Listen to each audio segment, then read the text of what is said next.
Manipurda Meitei Singna Hauzik Tengdariba Lanasi proxy warni. Manipurasi Thugainaba Honarakpada indirectly oina geopolitics ki marumda India Sarakarna Kuki Singda Hakan Jangmanina Makoida Nau Chahunba wani. Masida Apangma Makoina, Waibasu Yaroidaba Mangla Namada Tauduna, Makoyasi Mapangalasi Kanda Kaliboy Haina Ningduna, Manipurasibu Thugairaga, Kuki Zo Kaktangi Oiba, Laibak ama Siamgani Haina Kanjabawani. Maramasina, Meitei Singda, Makoina Unsinduna Katnaba Hobuwani. Drug Zolaga Labor, a Famakalgi Kulaikaya, ama Pairaga, Manipur Asibu, Machetana, Tugaigani, Haina Kaliba, Makoigi, Wakalon Singasibu, a sing mani Haina Ikoina Kangadra.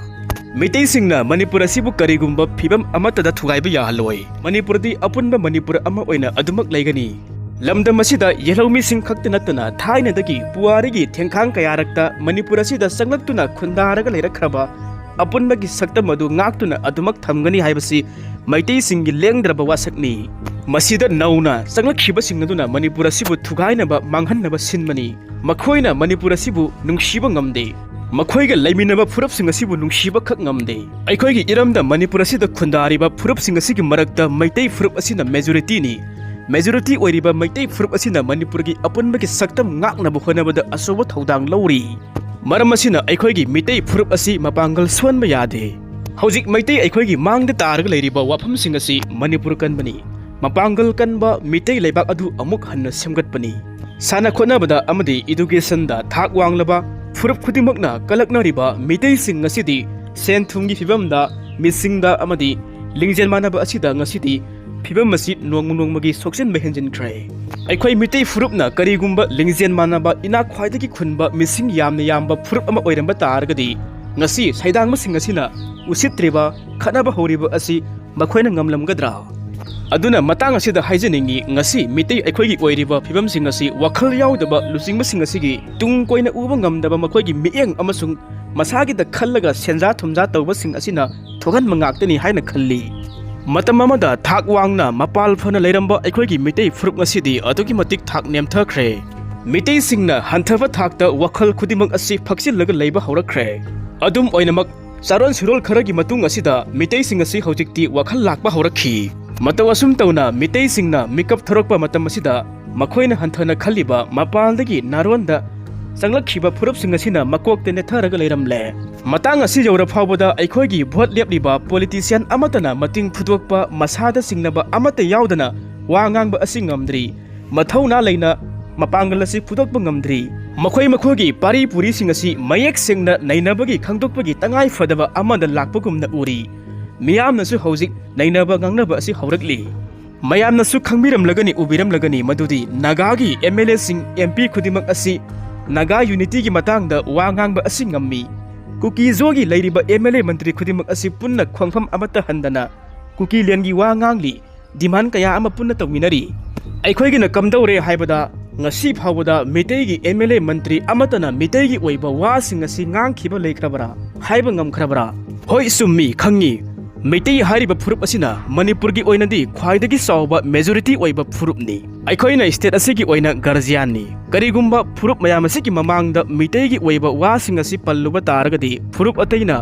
mabuk yekhini nungai khiro haibasu khangi adubu matang asi jawra phawada Lamdam Masida Aikogi state asida Meitei Furupna Lauriba Taudang asigi matangda Hauzik Manipur asi Meitei Kaktangi natte haiba asi Aikogi leiriba Meitei gi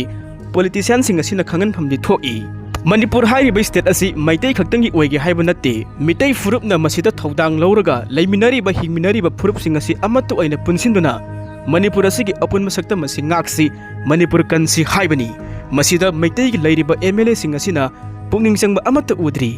Aduna masita singna hairabada Manipur di Meitei Singna kanmanatana kananasu kanmangam loi madu aikhoina wakhalasi khantarba matamda oithokani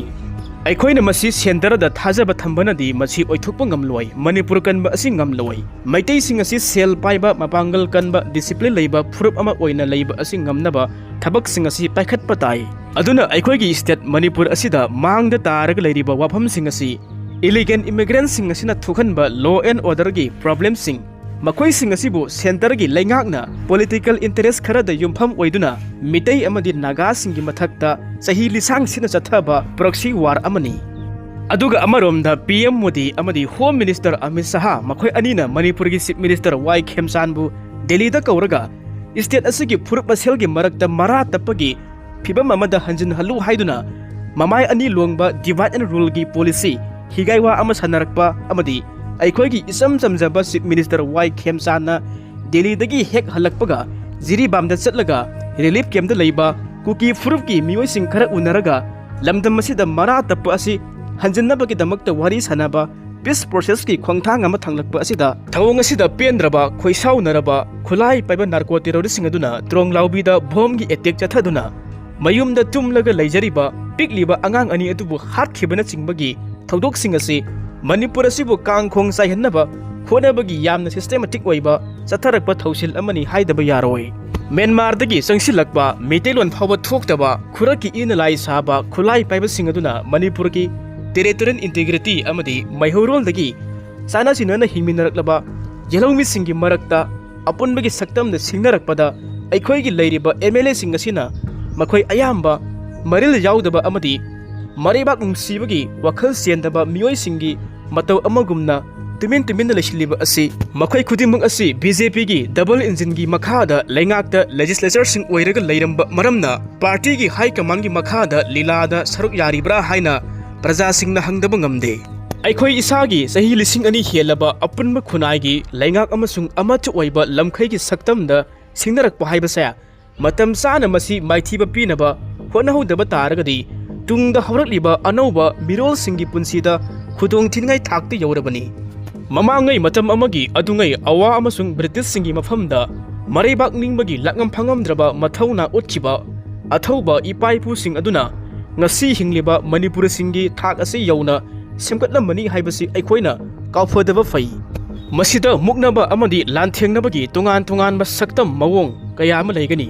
masida thang pairaga lanthengnaba nongmai pairaga lanthengnaba asi ngamdaba targa su aikhoigi Manipur gi leiriba BJP natragana Congress ki MLA singaduna Delhi da leiriba high command singda nakhoina Manipur asibu maset tana thugaina bagi damakta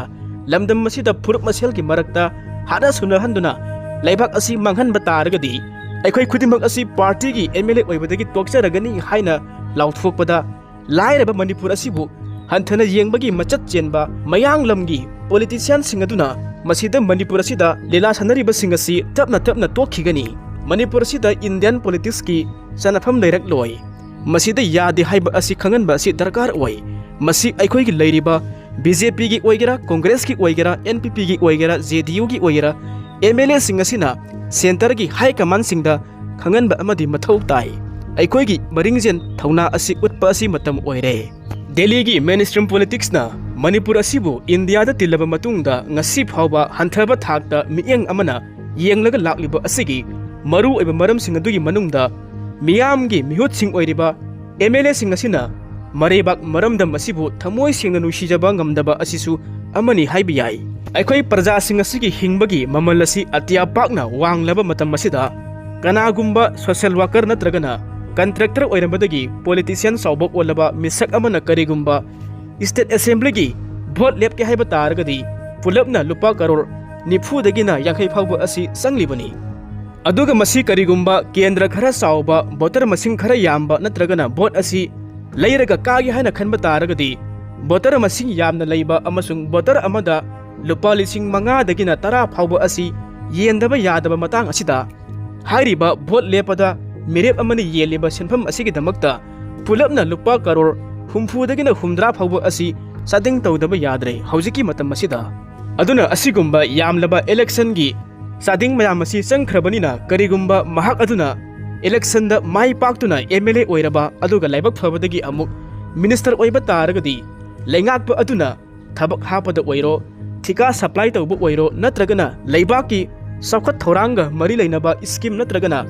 project kayamur masi paket pasida asina singba pambai kayamagi khuthangda sendoi amadi seleb ka loinaraga mahakne election da sangkhiba senpham singadu phugatnaba honarakani election da sangkhiba sading singadu bu hanjinaba honabada leibak nusiba asi makhoida wakhal sangde masi paisa singadu bu yeliba mirep singadu gi ashoibara natragana paisa singadu bu loksiliba voter singi ashoibara aduga masi karigumba makhoina tawhodaba taragadi Makhoi khudimang asi mathangi election da mirep oina chongthoktuna miyamgi thaugal tawba asi phangloi dawribani maramdi vote lepada paisa changli aduna masi tasengna haiba taragadi lairaba manipurgi selga mantikna duna leiba kilusingba oiba miyoising amasung election da yelakadaba senpham sing adubu nonggaubina nong ngaibagumna tarakpa ngaibagumna ngairaga leiriba voter sing makhoi anigi marakta leiriba democratic rights sing adubu leiba amasung yuanbagi mari asi Delhi gi angam mathau sing aduna munna khangi maram asina India gi mayang lamda leiba political master sing aduna awang nongpok lamda masigi Manipur asida leiriba miyam gi mihut sing asigi laingak amasung miyam gi mathakta democracy asibu khongaunaba taiwan naba thong kaya ama chatharakpada irai laina thokpaga loinana masi khudimang asi kanagumba amatana masigi mayokta yaningdabagi pendabagi kholaw amata ngasi phawba lawba asi ngamde adum oinamak hairiba masigi kholau sing asi Manipur asida khundariba jelo proof sing isilena khudimak asina matamgi matungi na masi laudaba su jaraktre masigi hiram asida miyamgi lusingba sing oiriba phamnaiba sing MLA sing amadi minister sing asina mangjin thana chongthoktuna karigumba masi honahudaba taragadi Manipur gi tungi laibak asi hena khudong thiningai oiba thakta laklagani amamba ipak amada adumak irakna bahaibasi soidrabani party gi politics na isagi imaleba ki mongpham oiraklaba asida adugumba politics adudagi labna leiba haiba asi miyamna hingduna leinabagi damakta tangai phadaba khongthang amani hojik asi election gi matam asi naksilakle masiga iroinana BJP amasung Congress na singba tongan ba political party sing asina national politics ki Manipur ga yemauna ba lalong sing asibu thabakta onthorokliba miyam gi mihut sing aduna state asibu mama lebak ni khanna tasengna nusiba taragadi mari leinaba central high command singi mafamda Manipur asibu India gi federal structure gi manung sanba state amani haiba asi khantha hanba ngamnabagi damakta kathokpa ama yauna miyam gi thabak tawbagi matam asi yaure iramda Manipur asi hojik chathariba asigumna asigi mawng asida makha adumak chathaba taragadi aikhoi gi leiriba MLA mantri sing asina saukri konduna makhoi gi pham asi tadraga loire haina khanba taragadi matam kharagi matungda Manipuri jati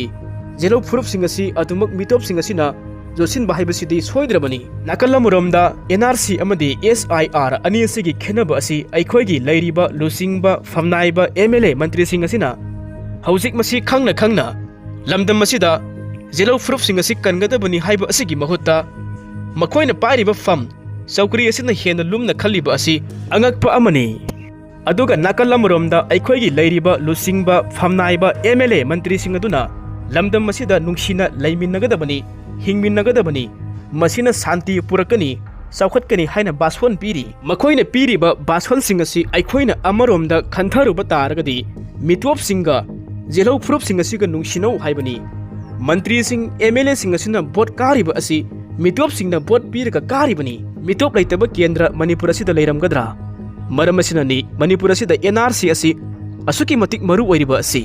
aduga aroibada haisiningba amana lakadoriba mathangi Manipur gi mikhalda hojik oiriba minister sing MLA sing asidi jelo proof sing asi kanbagi wakhal asi makhoida leidrabanina makhoigi saukri asi pham asi kollaga leirabanina Manipur gi damakta tungi khallaga thamoi sengna seba tawgadaba party gi high command ngaidaba center gi jaka yengdaba iramda Manipur asigi asengba regional party gi naha oiba mihut sing thagatsi masi khutimak asi praja singi khutta leire aikhoi iramda Manipur asigi tungi maraibak asi praja singna lepkadoribani maram asina praja sing asi aikhoi amukta wakhal taminasi